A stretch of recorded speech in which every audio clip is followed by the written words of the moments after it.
Conflict isn't the problem, it's the symptom. The biggest conflict in your organization isn't the one you're already talking about today. It's the one no one had the courage to address 6 months ago. Welcome to Ask the Advocate, your workplace and employment questions answered.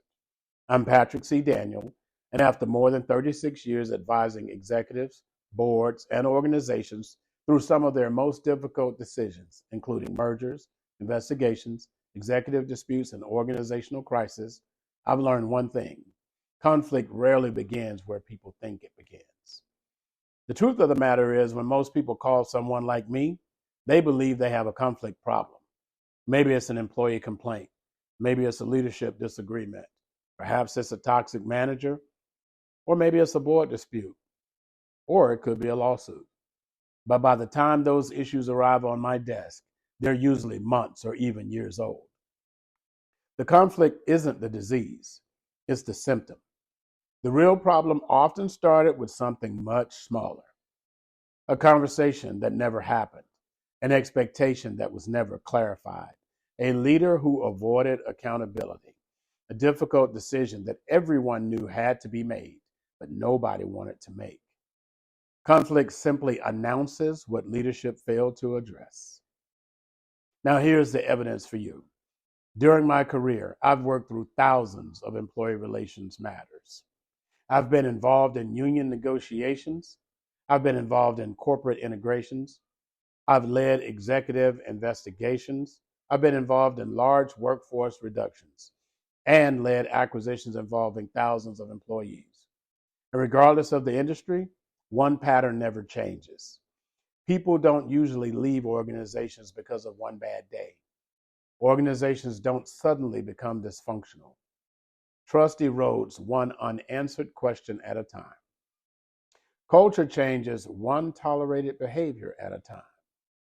Leadership credibility disappears when one inconsistent decision at a time. So by the time everyone notices, the damage has already accumulated.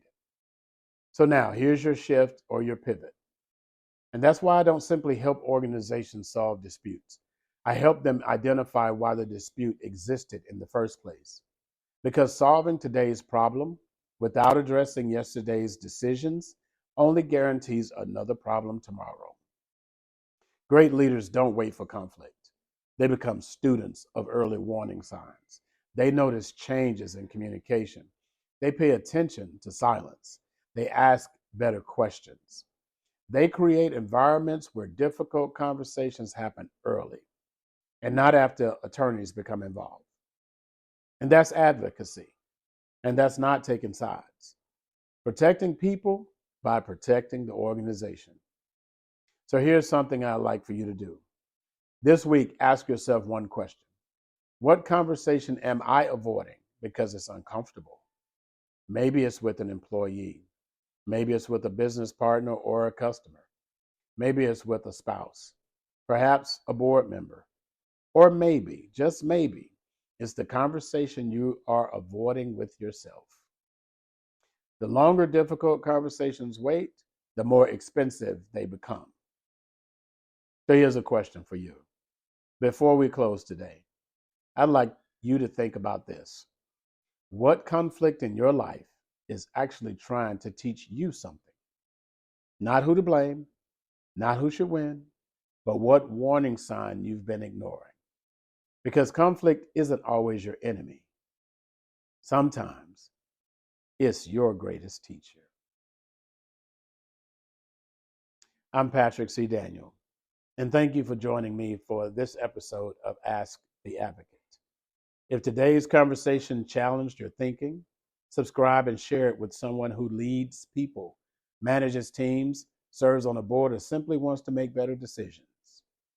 And until next time, remember, the most expensive leadership decisions are often the ones no one realizes they're making. Thank you from Ask the Advocate.